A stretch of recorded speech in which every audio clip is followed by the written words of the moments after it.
Hello, everyone. This is Sheri, Greenhaus, Managing Partner of CRMXchange, and I'd like to welcome you to our first session for today, where we are going to discuss how Royal Caribbean embarked on a multi-year speech analytics voyage. So they're going to go through what they did with analytics and QA and how it helped their entire operations. So what I'm going to do now is introduce your presenters for today. We have Nick Bandy. He was a founder of Speech IQ and now CMO of LiveVox, and Chuck Baker, Director of Global Learning, Knowledge Management, and Quality Assurance for Royal Caribbean. And you can see them up there, and we're going to have a little treat first because Chuck is going to go ahead and share his desktop. And to set the mood, Nick, maybe you want to do this. We are going to first take a little voyage. So Chuck, you can go ahead and share your desktop with us.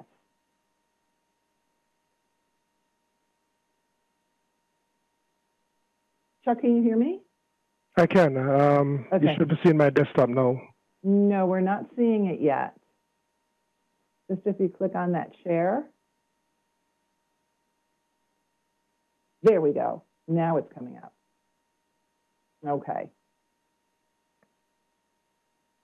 And we can see the tour now. You can start to see. It's just going to take a couple minutes just to look at the ship. Very good. Good afternoon, everyone. Good morning if you are in a different time zone. I am actually sitting here in Florida, South Florida to be exact. I'm going to walk you through really quick one of our mainstays on our vessels, our Oasis class vessels, which is Central Park. And Central Park is an open air destination on board our ship that boasts not only restaurants, but also boasts a lot of shopping for those who enjoy getting new items while you're on board. This being an open air venue overlooks the rest of the ship and also gives you an opportunity in case you're in one of our balconies to not only have an ocean view, but also have a park view that looks directly into this area. Quite a few restaurants here, and hopefully if you guys have not yet cruised,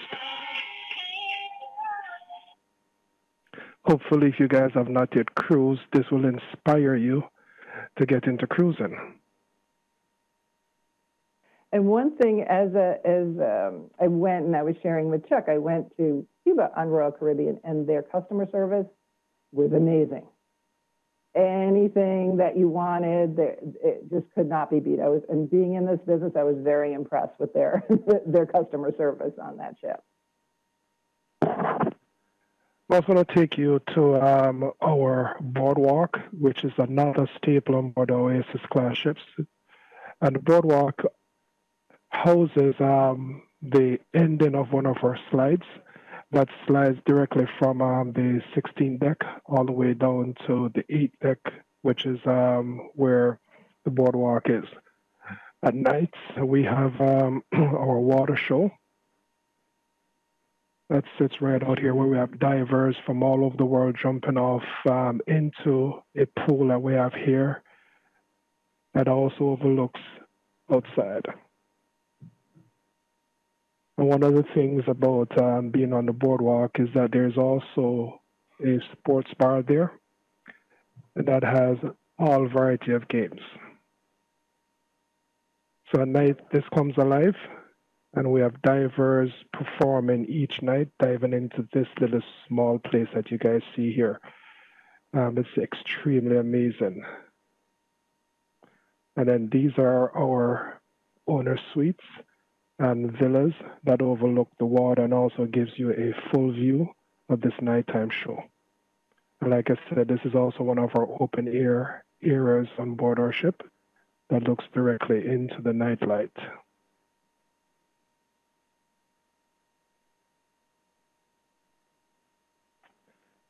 And before I go, it will be important for you to take a look at where you could stay just in case you're on board one of our ships. This is what the staterooms look like. This stateroom will be able to sleep 4 persons. And then you also have your private balcony.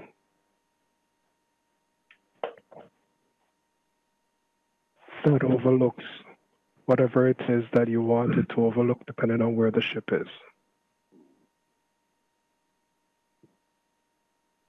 And with that said, I'll volley it over to Nick.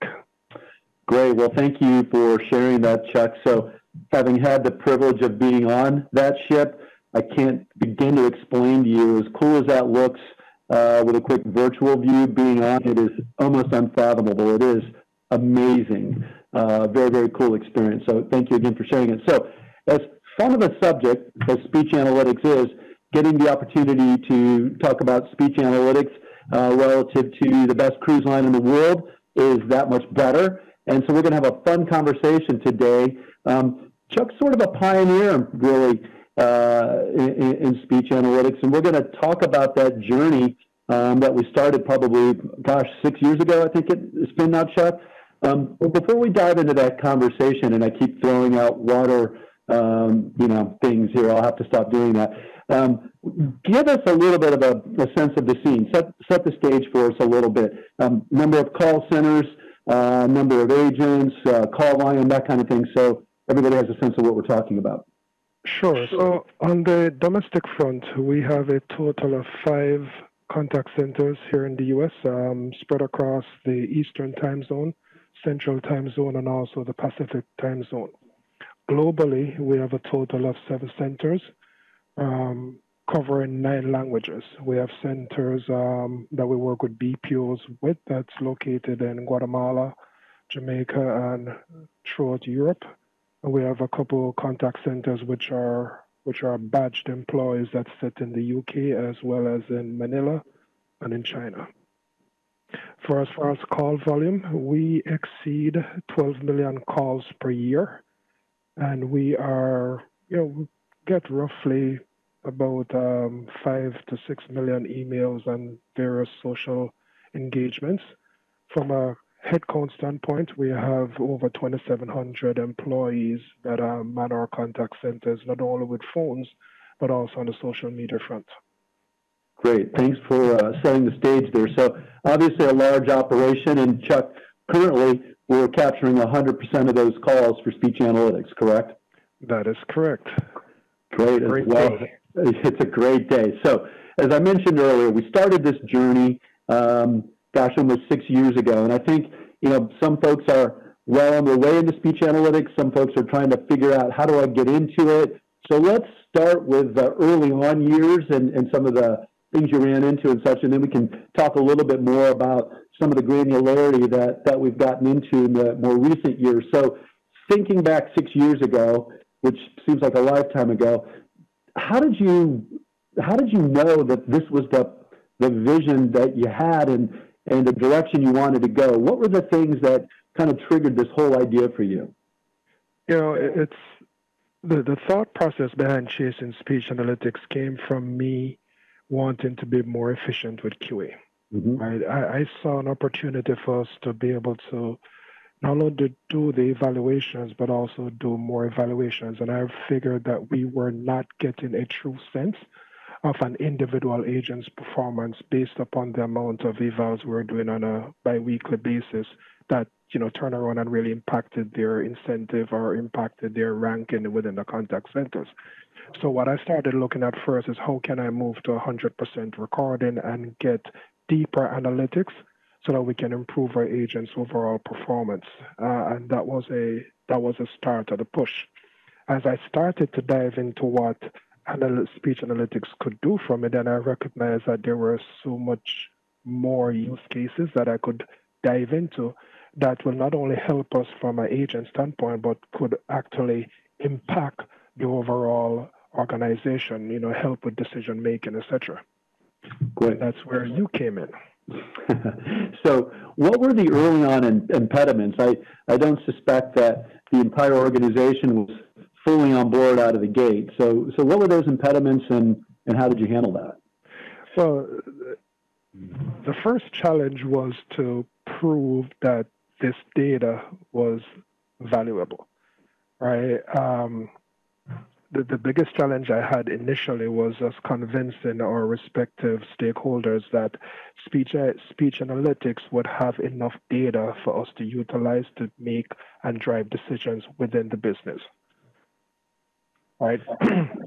Right. Yep. Makes sense. And so, a lot of impediments, I think, early on, but call recording has got to be one of the most important parts of this. And you mentioned earlier getting to 100% call recording. Tell me about the importance of that. So the importance of 100% recording for me, right, is that it provides me the distinct ability to say that all of the data that we're sharing, right, is based upon 100% of the recordings that we have captured. This is not a sample size of our interactions, but it's all of our interactions categorized into the various contact drivers or the various sentiments that's coming from our customers.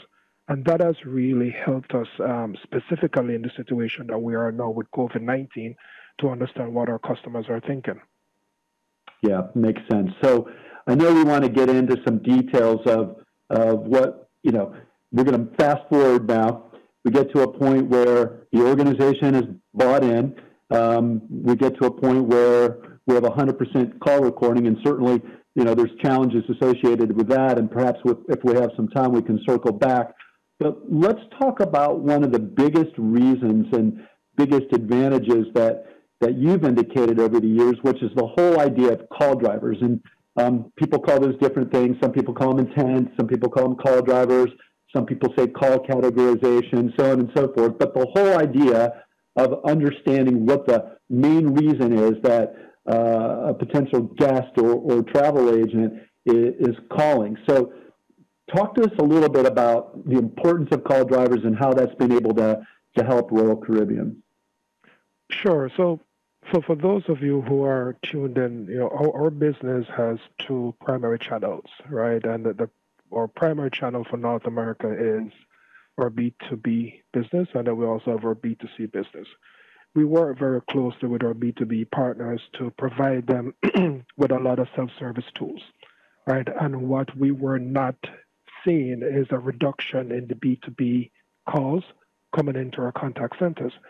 There was a lot of speculation around, maybe they weren't trained right, maybe the B2B folks don't understand how to utilize our system. So this was probably one of the largest use cases that helped me to drive getting speech analytics into our business, was building a use case around how our B2B customers are utilizing our technology and the reasons that they're calling us, right? So what we did was did a deep dive into all of our B2B calls to understand what the primary call drivers were. And what we found out is that majority of our B2B callers were calling us because they wanted to make a payment. And when we dove down into the reason behind the payment is that they would utilize our tools that are available to them to make the payments, but they weren't able to get confirmations directly from the tool.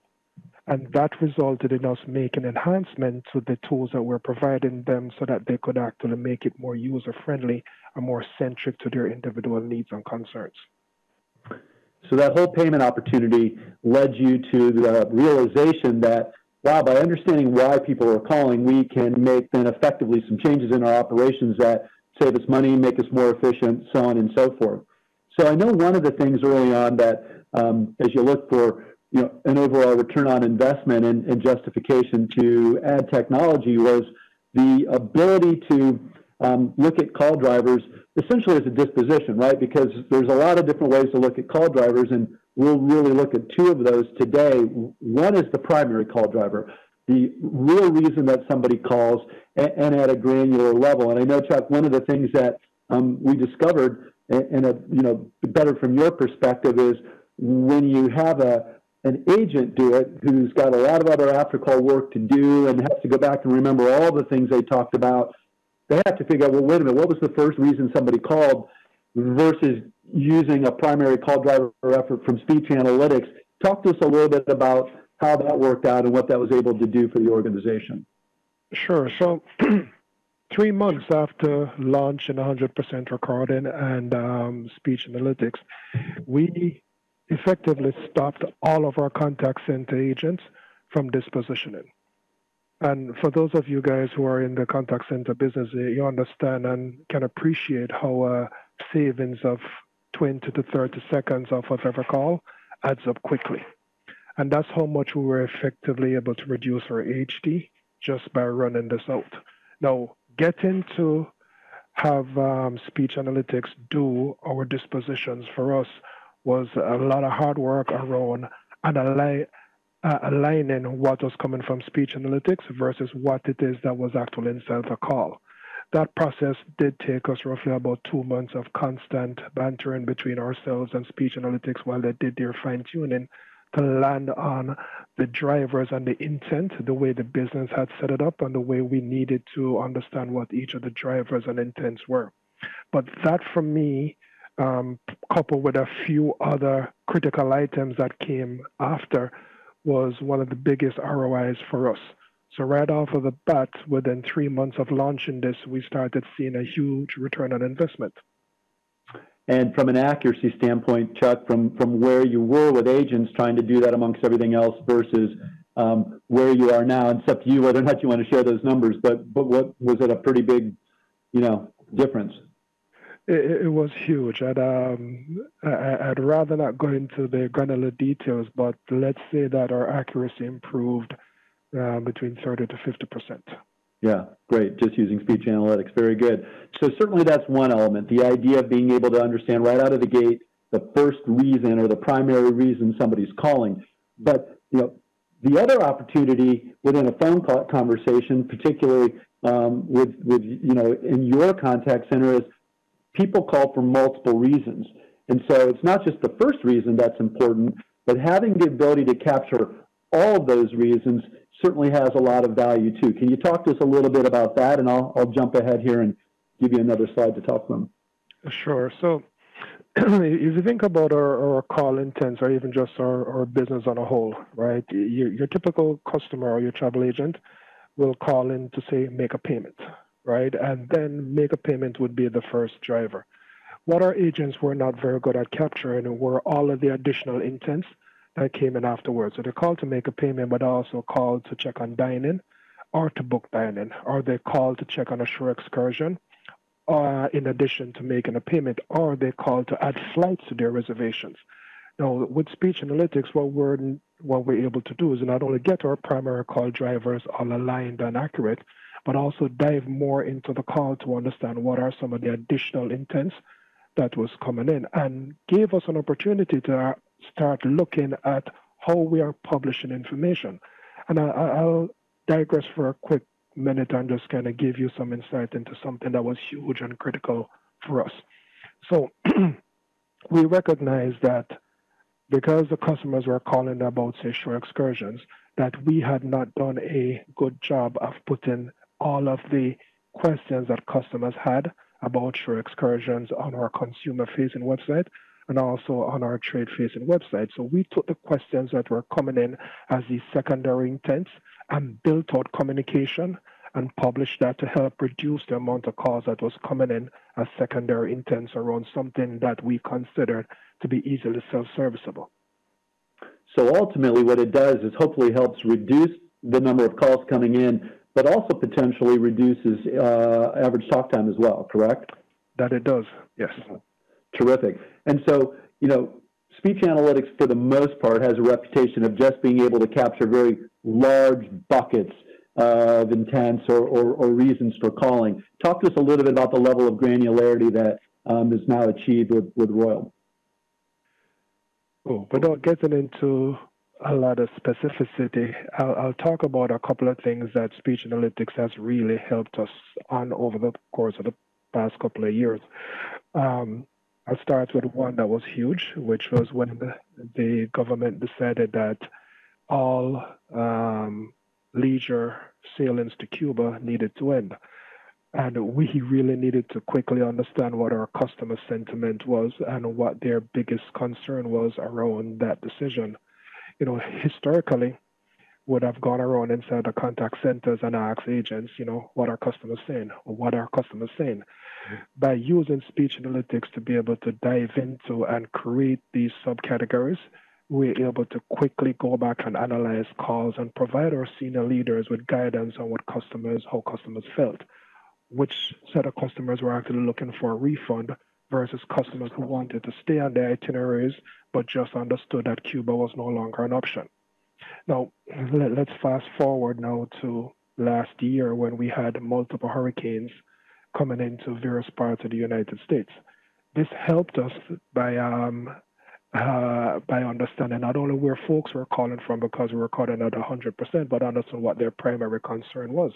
Instead of us just going out and making a blanket statement or making a blanket decision, we made decisions based upon feedback from our guests and from our travel partners.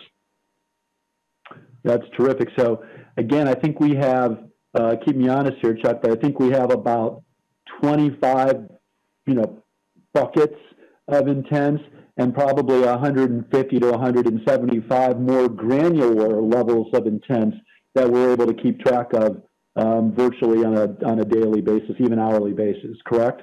That is correct, and that continues to grow as our business expands, as we get new ships, as we introduce new itineraries, as we introduce new destinations.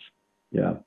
So I think a lot of times people think of speech analytics as, certainly helpful for QA, maybe compliance, depending if you're in a highly regulated business.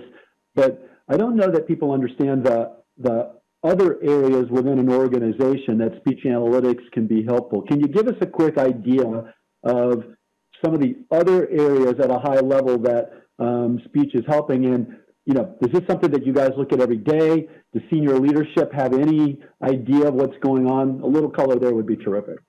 Sure. So my analytics team provides a daily report to each of our brand presidents. Now, for those of you who might not be aware, Royal Caribbean Group is the name of our holding company. Under Royal Caribbean Group, we have Royal Caribbean International, Celebrity Cruises, Azamara Cruises, Silver Seas, plus 4 brands that are based out of Europe.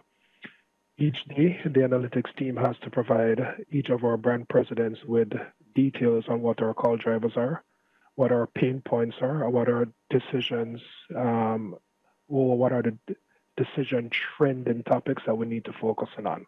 That not only comes from the calls that we're receiving, but also from whatever data we're also getting out of social media.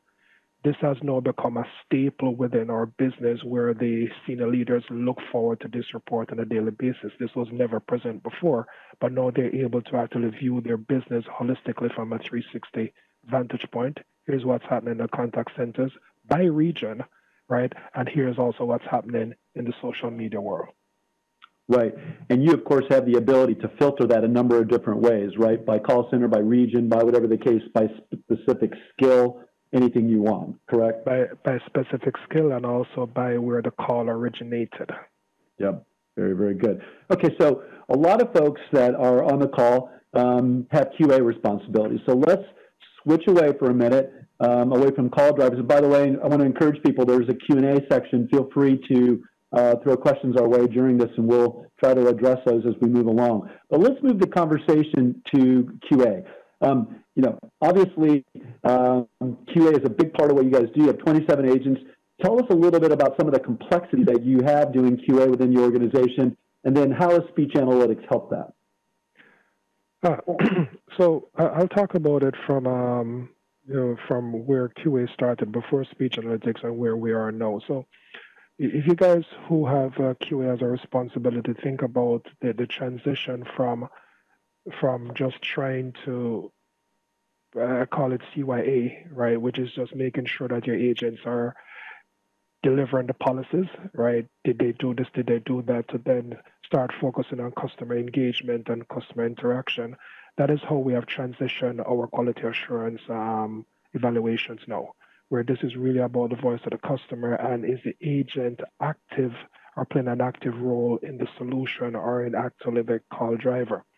With speech analytics, what it has done is that has given us an opportunity to really focus in on the call drivers that are the most meaningful to the organization, right? The self-help calls, we have the data behind them, but the interactions that actually speak to the agent's ability gives us the opportunity to filter those calls and put that in front of our QA team members so that they're really evaluating interactions that we have hired our agents for. Right? How does an agent interact on a sales opportunity? how does an agent interact on a service opportunity, and how do they interact with during an escalation, versus going in blindly to say, I'm just going to pull a call and evaluate it and hope that it is a call that really speaks to the job description. So we have moved away from transactional quality assurance and now focus on interactive quality assurance that focuses on 5 core competencies that our agent should have, which is really about professionalism and relationship, being able to revenue generate, being able to resolve an issue, being efficient, and also selling the brands. Terrific. And so, we're in a multi-channel world. So give us an example, if you can, that, beyond voice, where you're able to use quality assurance or get learnings from another channel. For instance, chat and chatbots. Sure. So what we have done with our chat platform is that we have actually utilized what we're getting out of the voice channel to actually drive it into our chat channel. So we know what our customers are looking for, and utilizing QA, we have used that feedback from the customers from the phone calls and then created intents in our chatbot so that our customers are now more comfortable using the chatbot versus calling in. So all of the details that we're getting through the interactions drive some of the responses and some of the intents that are now in our chatbot, and again, making that channel a little bit more self-absorbed and not having to push into the contact center to speak to an agent. So I'll give you a couple of examples real quick. We had the chatbot, and when we launched it, customers were asking questions that we had not yet automated, right? But they were going to the chatbot and then ended up calling and said, I was in the chat and here's what I couldn't find. So using that information, we pushed our engineers to make quick and critical changes there so that we could contain the chats where they're supposed to be, and the folks who really wanted to speak to an agent would be able to get through quickly. Very, very good.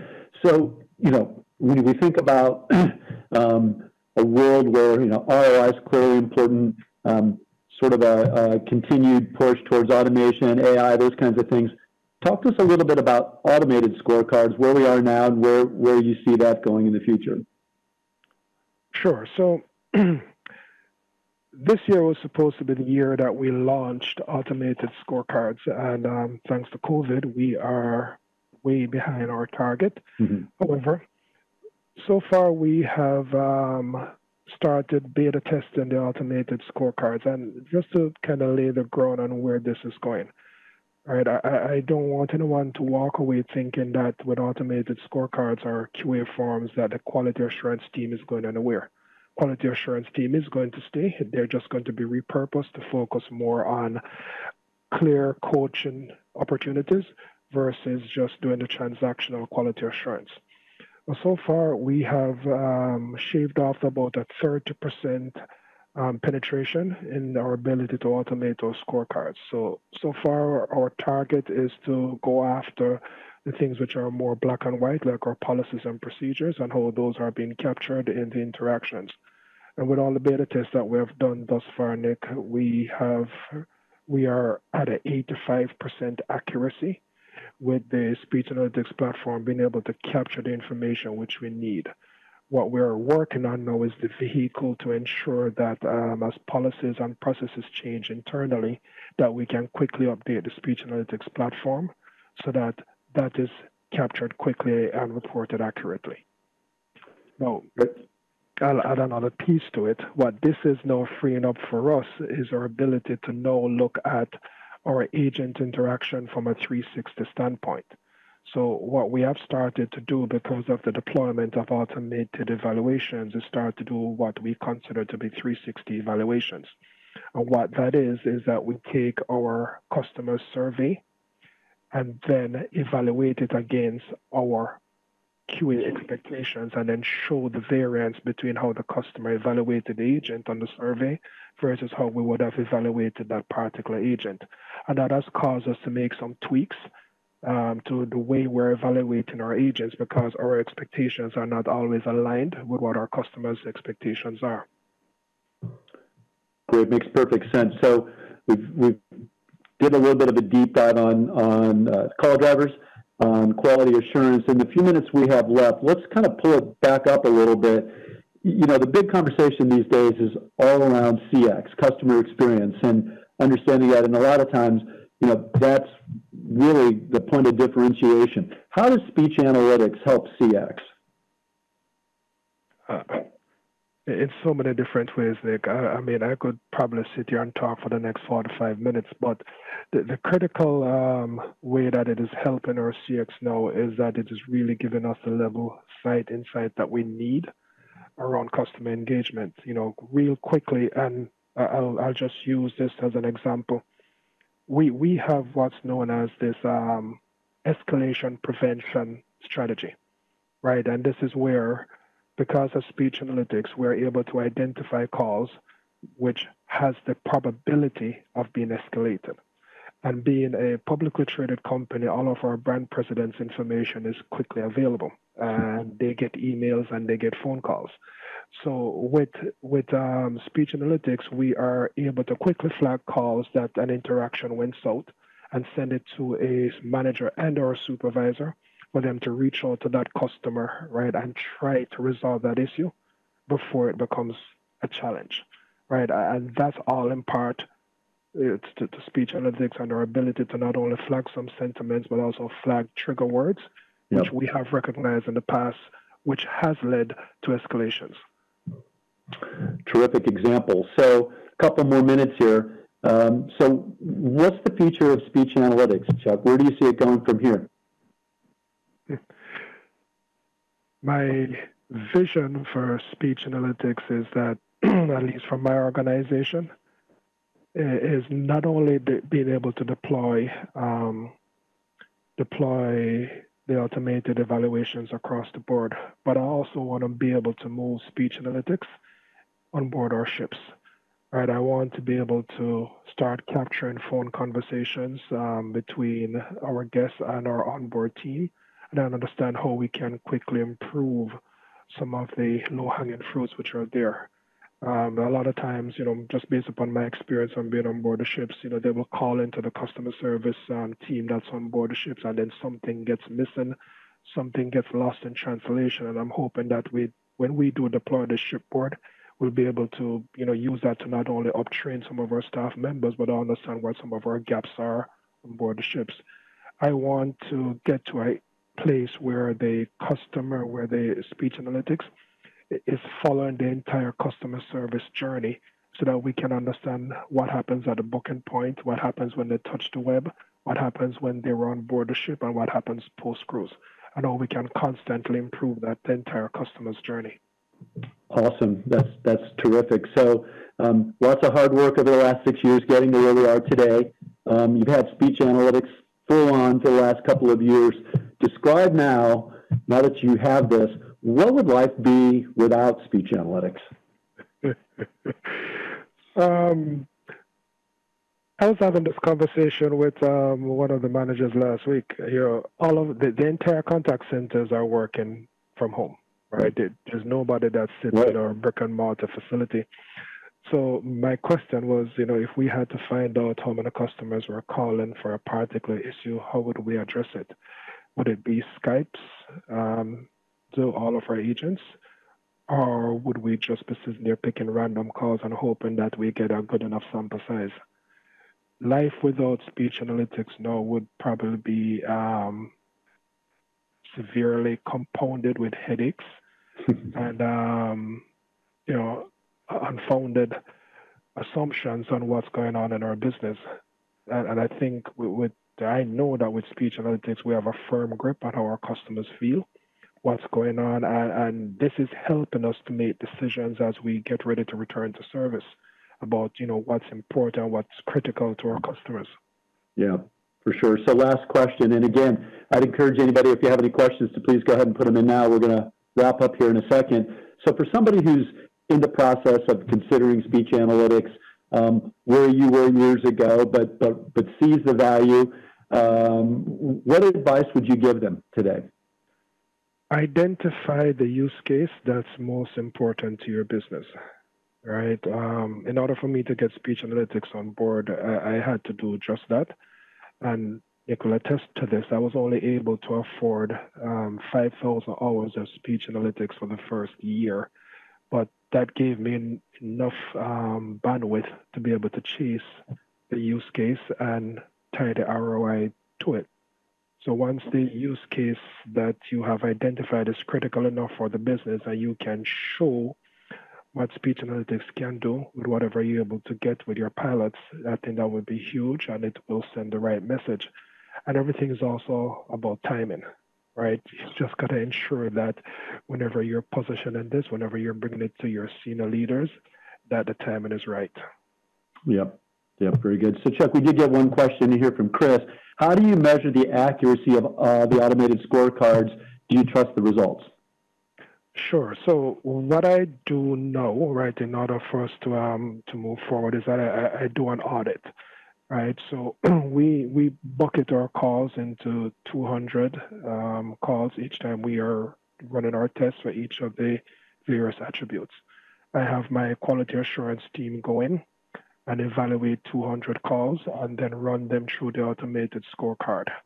And then we compare our results to what the automated scorecard delivers and see where the variance is.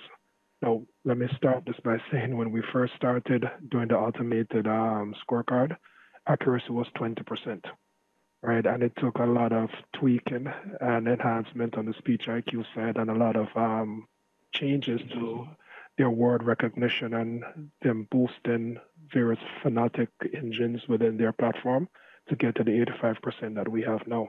I mean, my target is to get to 92%, so there's still a lot of work in progress, but I acknowledge that working from home has its issues.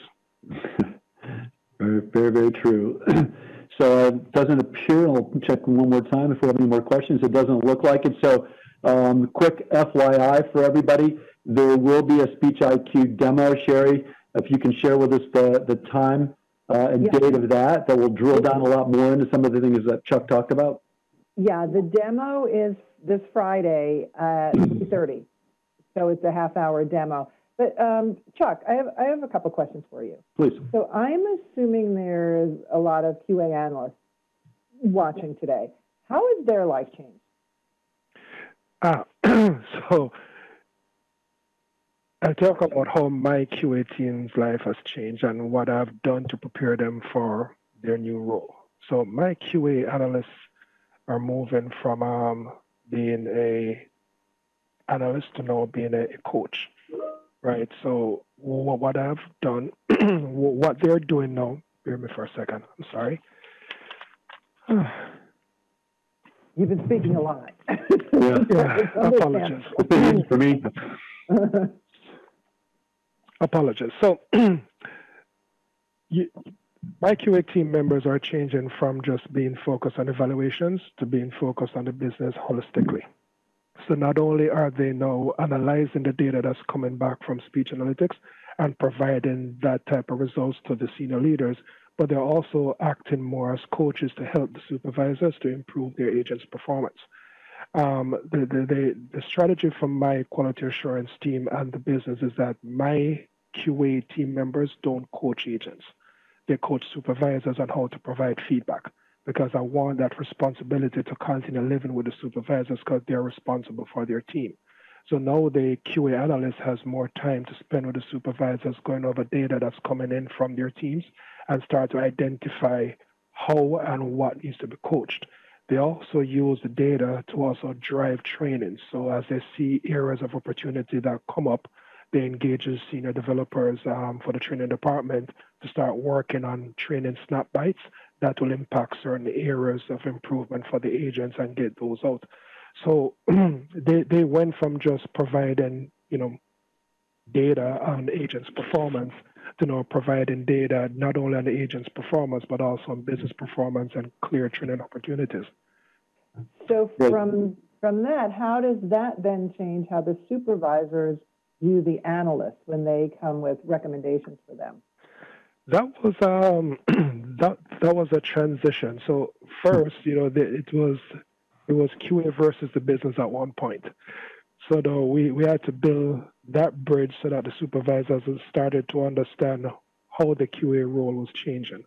And that came from calibrations and that came from various meetings and sessions with them to talk about our transition.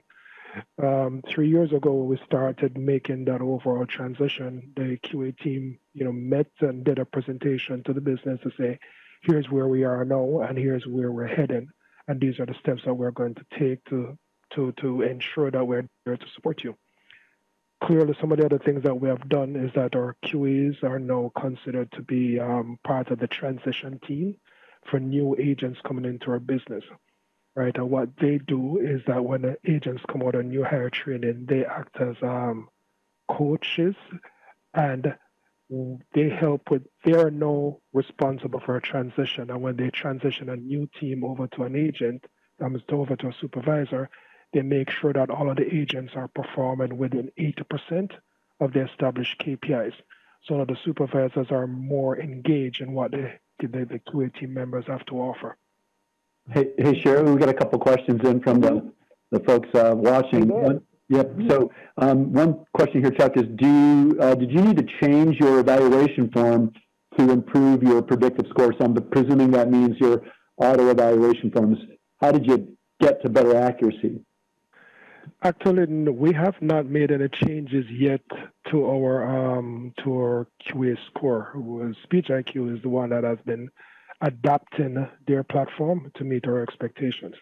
No, I'll say that is the way it is now. But as we dig more into our evaluations, I think within the course of the next couple of months, we're going to be presenting to the business that there needs to be some shift with the way we're evaluating our business, and then we will definitely do some changes to the quality assurance form.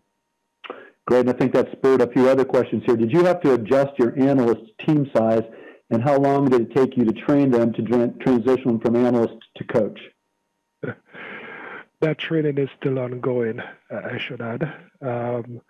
We when that process initially started, it was about doing a gap analysis to understand how the current folks that were in the QA organization could then match up to the new expectations. So we wrote the job descriptions and did a gap analysis and then identified what training needed to occur.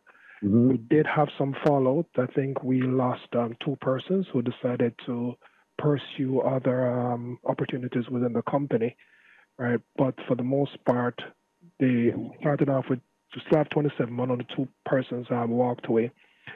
They went through a series of training focused on understanding analytics, because they went from just doing a QA form to actually utilizing data and presenting it. So they had to go through project management training. Then they also went through relationship training and professional leadership training. So that training lasted an average of about 6 months. It was not everybody all at the same time.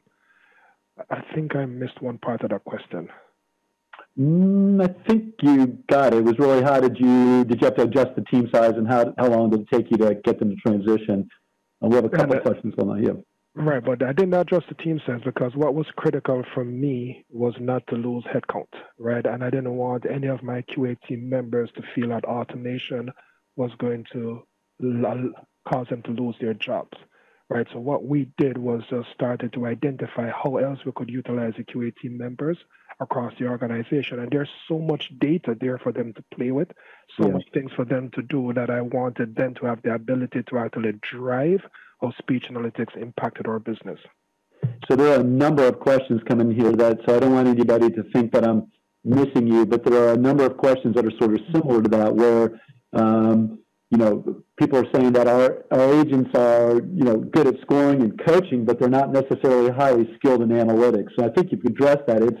It's a journey, trying to kind of pivot, and not everybody's going to make that journey, but ultimately the organization has to move along, and you may have to find, like you said, a couple of those folks opted for other areas within the organization, and analytics just wasn't where they wanted to be, right?